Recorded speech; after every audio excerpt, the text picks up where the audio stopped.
Cestu na vodopády sme začali v meste Buchau, kde sme zaparkovali a vydali sme sa po turistickom chodníku značenom červenou turistickou značkou.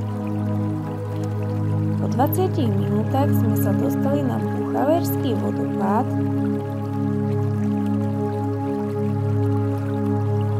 Je to menší vodopád, z ktorého bol krásny výhľad na jazero Achensee. Vodopád je pomenovaný podľa mesta Buchau, neďaleko ktorého sa nachádza.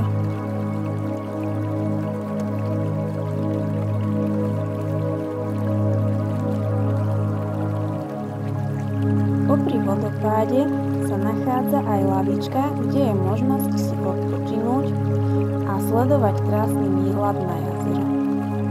Následne sme ďalej pokračovali po červenej turistickej značke.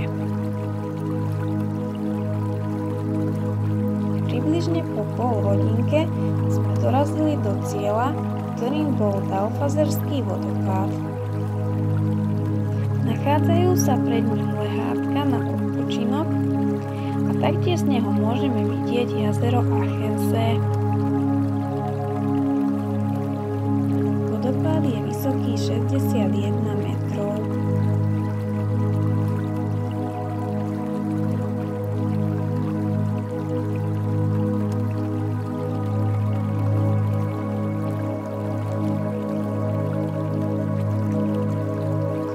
Je tu možnosť aj liesť po feratovej trase obťažnosti D, ktorá je vybudovaná popri vodopáde.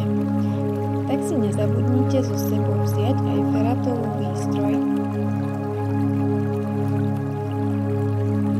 Cesta z vodopádu dole k jazeru nám trvala asi 3/4 hodiny. Prešli sme sa po múle a ďalej pokračovala prechádzka po okolí jazera.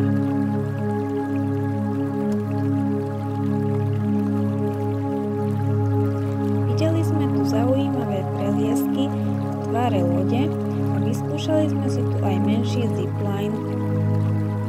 Následne sme sa presunuli autom do mesta Perth.